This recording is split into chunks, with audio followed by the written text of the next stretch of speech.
Shalom saudaraku, apa kabar? Bisa dilewati bukan? Ya, bersama Tuhan Yesus, apapun bisa kita lewati. Amin.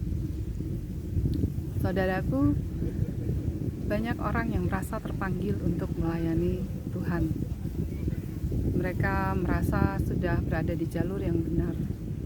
Mereka melayani Tuhan sebagai pejabat gereja, sebagai pengurus gereja, atau sebagai guru sekolah minggu, atau apapun yang lainnya.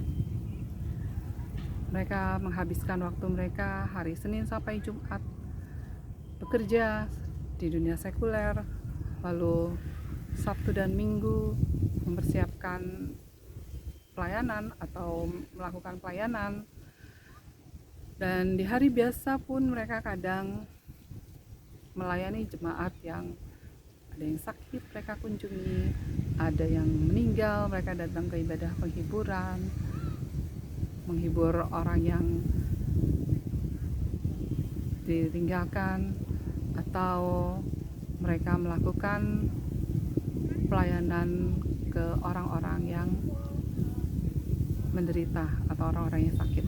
Semuanya tampak sempurna, namun sebenarnya motivasi mereka untuk melayani Tuhan itu sangat kurang. Mereka masih menyimpan permasalahan yang belum terselesaikan. Mereka masih membiarkan permasalahan itu berlarut-larut. Misalnya saja antara suami dan istri, antara menantu dan mertua, antara ibu dan anak, atau pejabat gereja yang masih mengharapkan mendapatkan income dari gereja, dari pelayanannya di gereja, atau mereka yang masih bergosip memburukan tetangga, atau mereka yang masih mengeluarkan kata-kata kotor, kata-kata hinaan atau memaki-maki, baik di dalam rumahnya ataupun di dalam masyarakat. Mereka belum memahami motivasi mereka pada Tuhan secara benar. Asalkan mereka melayani Tuhan di gereja, aktif melayani di gereja, itu mereka merasa mereka sudah melayani Tuhan dengan benar. Sebenarnya bagaimanakah motivasi melayani Tuhan yang benar? Melayani Tuhan adalah anugerah. Kita boleh melayani Tuhan, itu adalah kesempatan yang baik, yang besar buat kita, dan itu adalah anugerah Tuhan semata. Ada dua hal yang harus kita perhatikan mengenai motivasi melayani Tuhan. Yang pertama, pelayanan kepada Tuhan adalah karena Tuhan mengasihi kita, karena Tuhan menyayangi kita, dan kita membalas kasih-Nya kepada kita. Kita ada saat ini, kita ada seperti sekarang ini, semuanya adalah karena kasih sayang Tuhan. Kita masih diberi kesempatan untuk hidup berkenan bagi Tuhan. Itu semua adalah anugerah Tuhan bagi kita, kasih sayang Tuhan bagi kita. Melayani Tuhan harus kita lakukan dengan segenap hati, 100%. Dan kita harus berikan yang terbaik kepada Tuhan. Kita harus selesai dengan diri kita sendiri. Tidak ada kompromi, tidak ada lagi yang kita inginkan selain melayani Tuhan. Sungguh-sungguh kita harus berhubungan intim dengan Tuhan.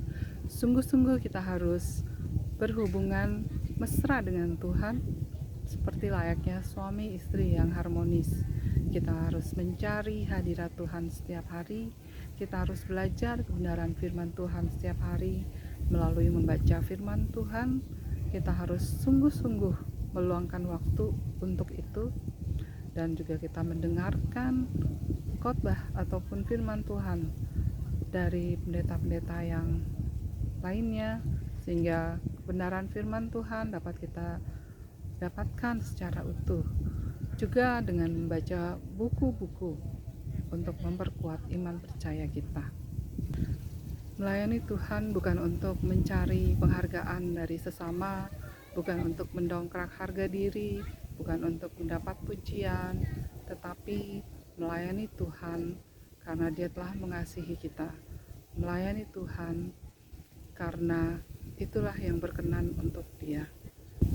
Semuanya akan kita dapatkan bila dipandangnya perlu atau dipandangnya kita layak untuk menerima berkat-berkat Tuhan tersebut.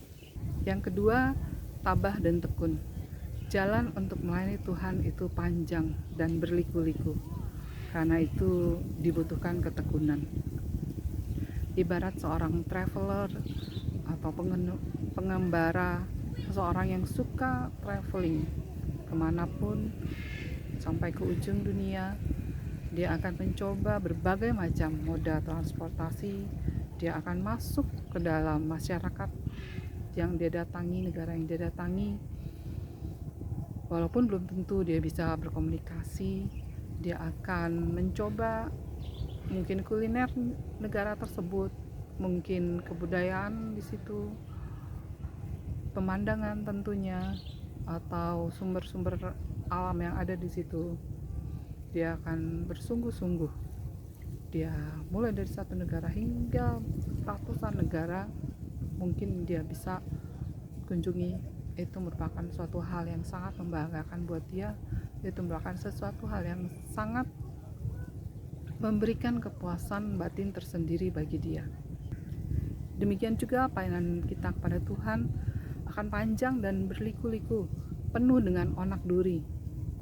Ada hal-hal yang tidak kita harapkan terjadi, itu malah terjadi, dan ada hal-hal yang kita harapkan terjadi, itu malah tidak terjadi. Semakin kita dekat, hubungan kita dekat dengan Tuhan, semakin iblis akan memakai segala cara untuk melemahkan kita. Dia akan memakai banyak cara untuk membuat kita merasa lemah, membuat kita merasa rendah. Kita mungkin akan diserang, nama baik kita hancur dan sebagainya, sehingga kita mundur. Oleh sebab itu, selalu andalkan Tuhan dalam suka dan duka, dalam hal apapun yang terjadi pada kita. Kita harus bisa mengambil hikmah atau mengambil hal yang positif, sehingga hal itu semakin menguatkan kita. Tetap tabah dan tekun, sabar dalam menjalaninya. Jangan bersungut-sungut, jangan mengeluh. Allah tidak suka umatnya atau kita berkeluh kesah, tetapi kita datanglah pada Tuhan dan mengeluhkan keluh kesah kita kepada Tuhan. Niscaya Tuhan akan mendengar dan menjawab kita. Esensi pelayanan adalah memberi kehidupan. Karena Tuhan telah memberi kita kehidupan, maka muliakan Tuhan dengan kehidupan kita. Ingatlah, kehidupan kita akan berakhir suatu saat nanti. Upah yang besar Tuhan sediakan. Karena itu pergunakanlah waktu kita yang ada. Tuhan telah menyediakan langit baru dan bumi yang baru bagi kita yang setia dan mengerjakan keselamatan kita dalam melayani Tuhan. Rasul Paulus berkata dalam Filipi 1 ayat 21, karena bagiku hidup adalah Kristus dan mati adalah keuntungan. Mari kita memiliki semangat seperti Paulus, bahwa hidup kita adalah hidup bagi Kristus dan mati adalah saat kita meraup upah kita. Kiranya Kristus menyertai kita dan memberkati pelayanan kita. Haleluya. Amin.